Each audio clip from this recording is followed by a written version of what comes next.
Halo, assalamualaikum warahmatullahi wabarakatuh. Jumpa lagi dengan saya di channel Babang Service. Oke guys, di depan kita sekarang sudah terdapat satu unit HP Xiaomi ya. Nah, ini penampakan dari handphonenya dan ini penampakan dari layarnya guys. Amazing, retak ya. Nah, ini penampakan dari glassnya atau kacanya ini pecah. Nah, ini bisa teman-teman lihat sendiri, keadaan layarnya retak ya. Untungnya LCD dan sentuhan masih normal, nggak ada berkendala ya. Dan ini coba saya cek pengaturan, ternyata pengaturan dikunci guys. Dan ini HP-nya itu Redmi 10 ya. Dan di kesempatan kali ini kita akan melakukan penggantian glass only tanpa ganti LCD satu set. Oke, tanpa berlama-lama langsung saja kita eksekusi HP-nya. Untuk tahap awal kita lepaskan dulu untuk slot kartu SIM. Setelah slot kartu SIM kita lepaskan, lanjut kita akan buka area backdoor. Mengingat di sini di backdoornya direkatkan menggunakan lem atau double tip, jadi kita hangatkan dulu ya di bagian backdoor menggunakan headgun. Setelah kita rasa cukup hangat, baru kita melakukan pembukaan backdoor menggunakan dua media. Saya di sini guys ya. Yang pertama kalengan tipis, yang kedua menggunakan mika tipis seperti ini guys ya. Kita seset untuk area backdoornya. Kita putuskan untuk lem-lem yang menempel di area backdoornya guys. Nah, ini kita lepaskan secara perlahan saja ya, jangan terlalu buru-buru.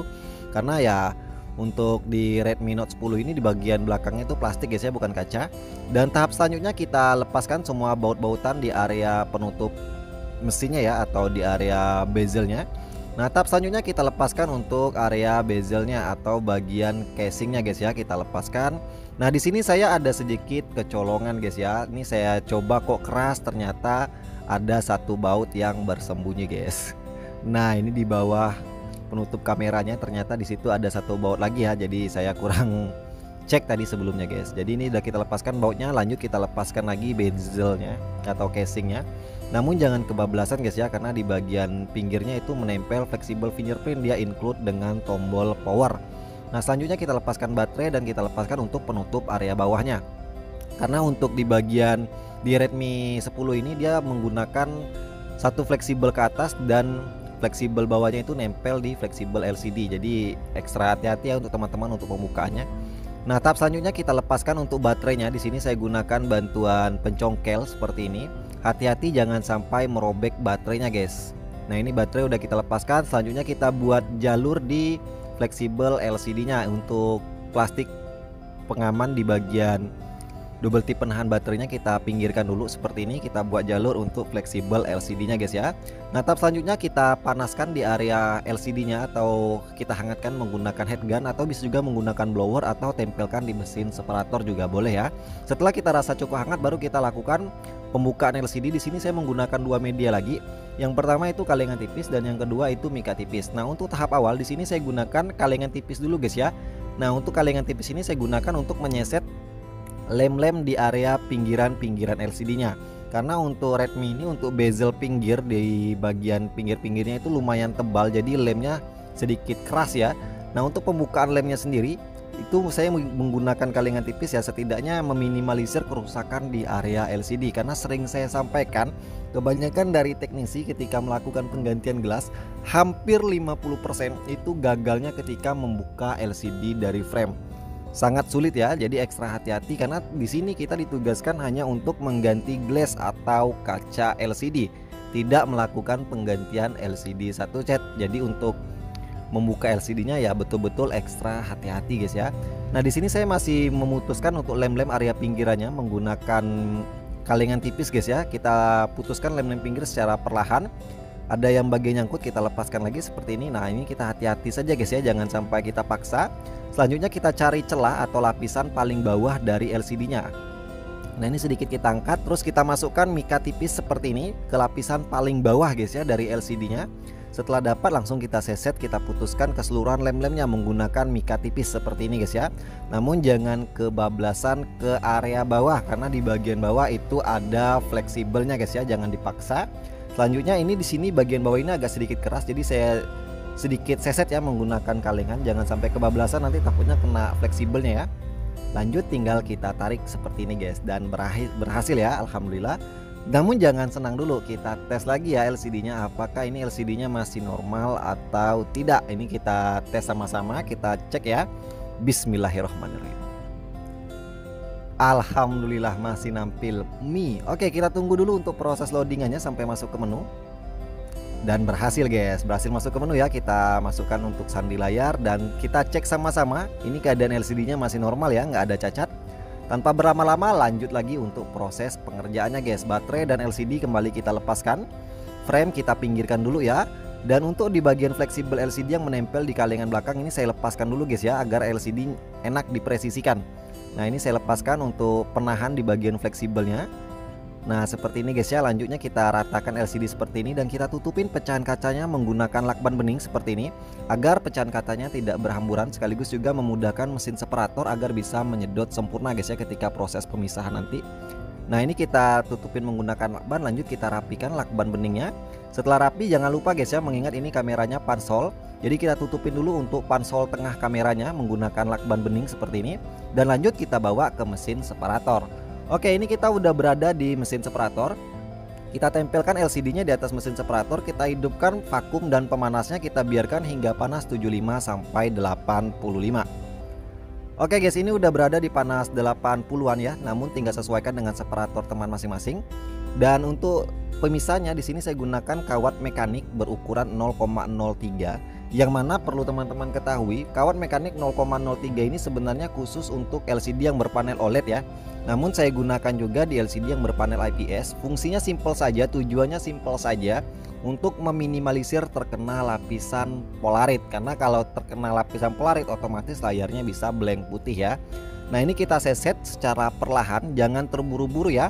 Dan untuk teknik penyesetannya sendiri itu kawatnya ditekan ke arah bawah atau ke arah kacanya guys ya, jangan ditarik datar.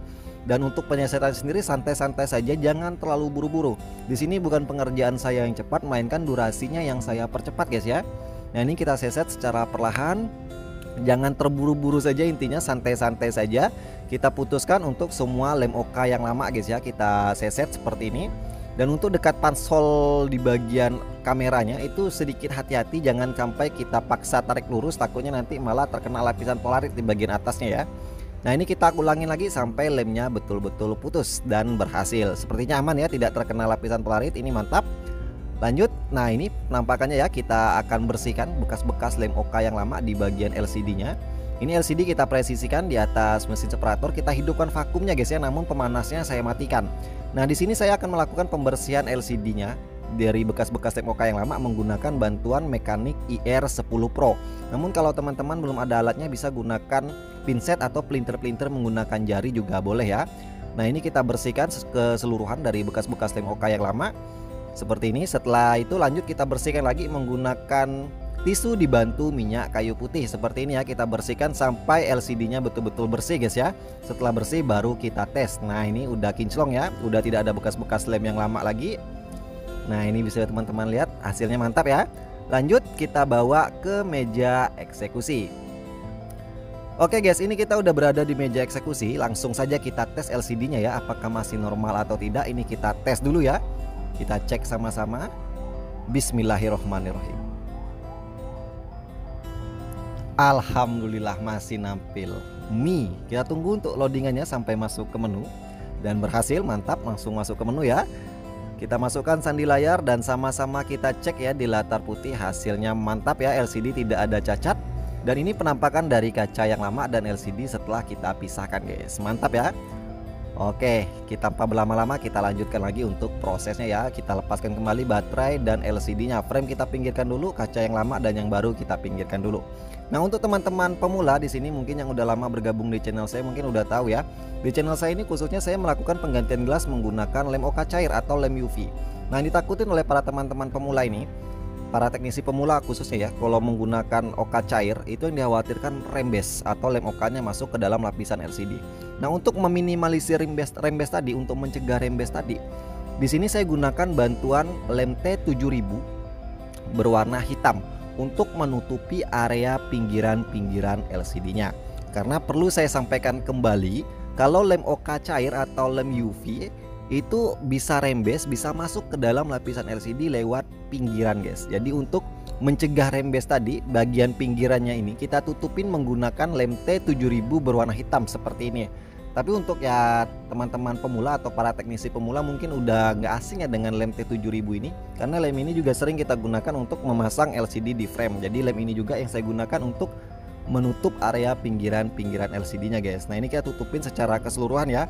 Dan untuk pemberian lemnya sendiri itu bukan saya tarik, melainkan saya totol-totol ya. Jadi teman-teman lihat pemberian lemnya itu kita totol-totol seperti ini, agar lemnya itu betul-betul menempel ke area pinggirannya. Jadi jangan sampai kecolongan celah ya, jangan sampai ada sedikit celah ruang yang membuat lem oka cair bisa rembes.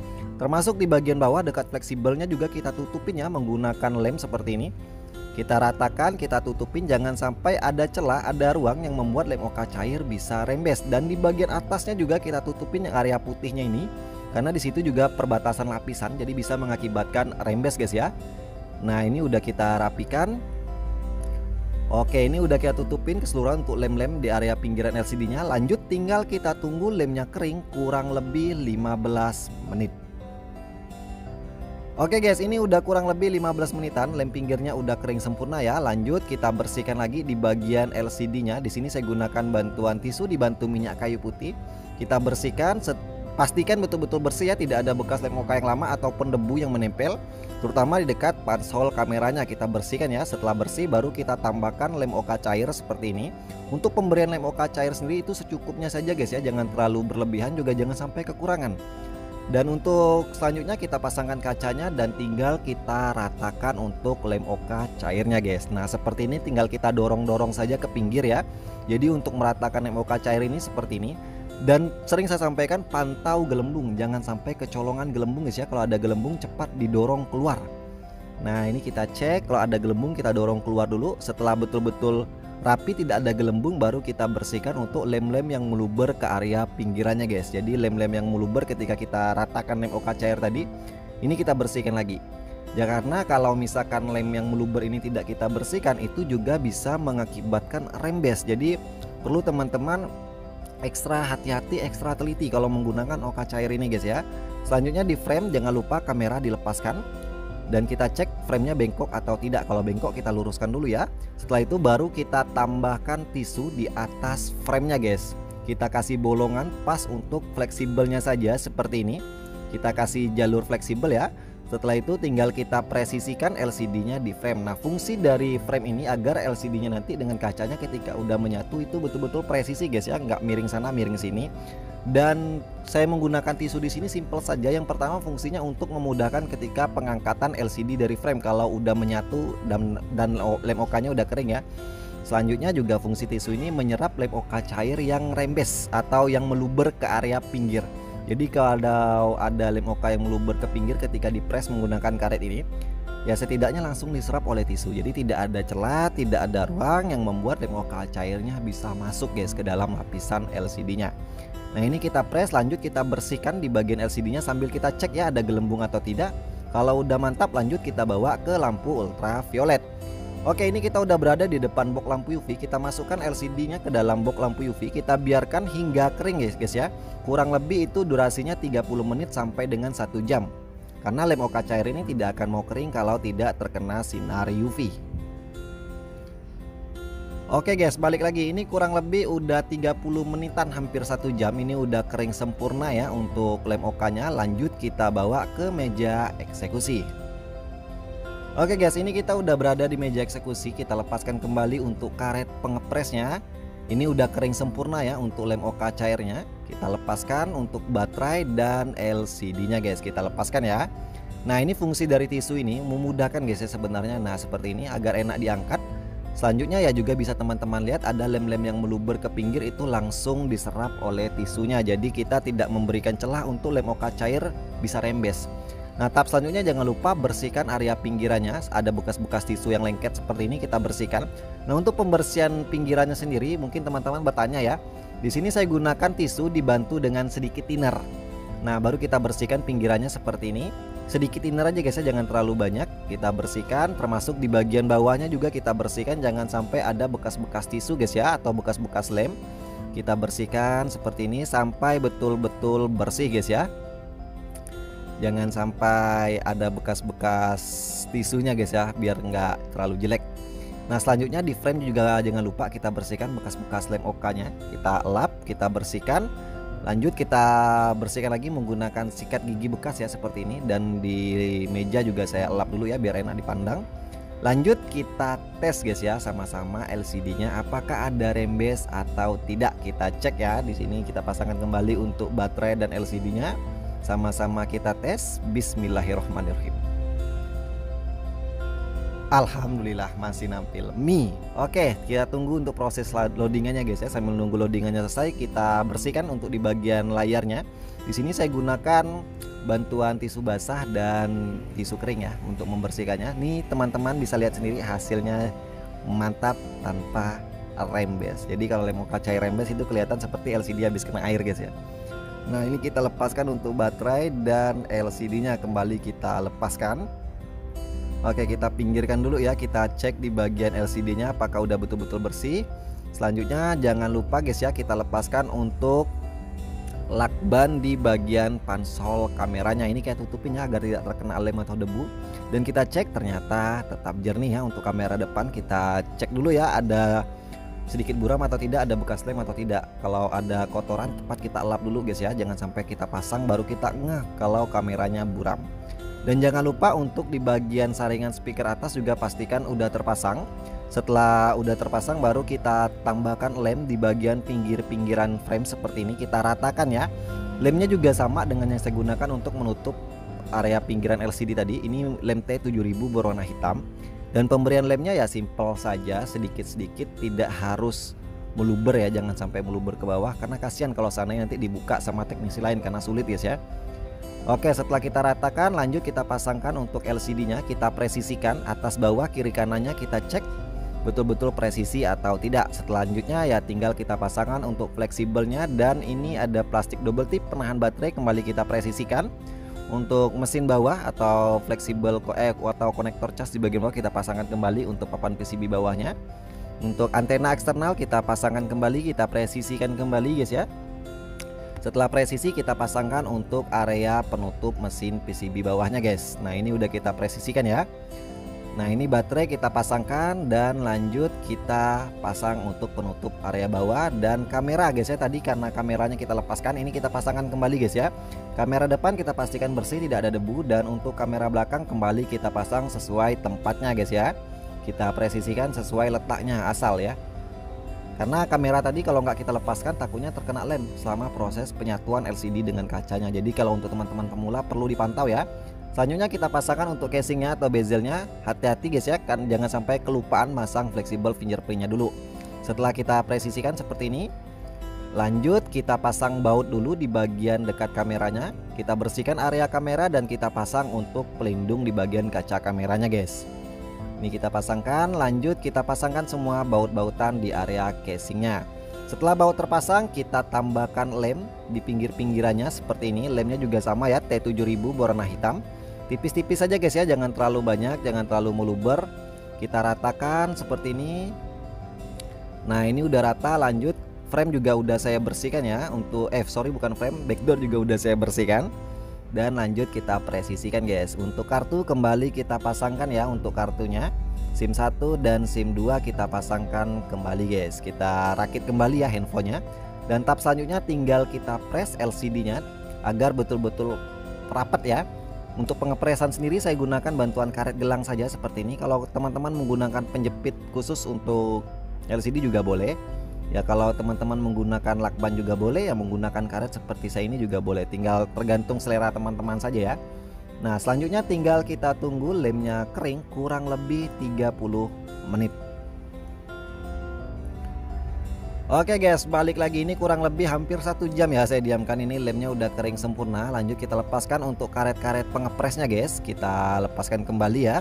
Dan kita hidupkan handphonenya guys. Ini sama-sama kita cek ya. Bismillahirrahmanirrahim. Mantap. Oke, sambil nunggu loadingannya selesai kita bersihkan ya bekas-bekas lem yang meluber ke area pinggiran. Untuk bekas-bekas lemnya kita bersihkan. Dan di layar juga kita bersihkan guys ya. Jangan sampai meninggalkan jejak. Karena sering saya sampaikan, kerapian itu salah satu iklan yang sangat efektif. Di backdoor juga kita lap, kita buat kinclong. Di layar ini saya gunakan tisu basah ya. Saya bersihkan dulu, selanjutnya saya gunakan tisu kering. Kita bersihkan ya sampai bagian layarnya itu betul-betul kinclong guys. Tidak ada bekas-bekas lemnya ya. Agar teman-teman juga bisa lihat ada gelembung atau tidak, ada rembes atau tidak. Ini sama-sama kita lihat untuk bagian bawahnya presisi, atas juga presisi guys ya, mantap. Dan untuk di latar putih teman-teman bisa lihat sendiri hasilnya jernih ya, tidak ada rembes, mantap. Oke, ini udah selesai. Ya biar teman-teman lihat sendiri step by stepnya seperti apa. Dan lanjut kita tes bagian yang ditakutin banyak user ketika ganti glass, yang dikhawatirkan kamera buram. Nah ini sama-sama kita cek untuk kamera belakang, hasilnya mantap guys ya, tetap jernih. Dan kamera depan ini yang paling banyak ditakuti nih, karena ini mengingat kameranya pansol guys ya. Nah ini kamera depannya tetap jernih guys, mantap ya. Karena tadi kita tutupin ya menggunakan lakban untuk di bagian pansol kameranya. Ini mantap, dan handphone udah selesai kita cek, tinggal kita serahkan. Namun sering saya sampaikan untuk teman-teman pemula yang udah dukung channel saya ucapkan terima kasih. Yang belum dukung dan belum support, segera support dengan cara subscribe dan aktifkan tombol lonceng notifikasinya agar tidak ketinggalan trik-trik seputar dunia servis handphone. Sekian, sampai jumpa lagi di video berikutnya. Wassalamualaikum warahmatullahi wabarakatuh. Bye bye.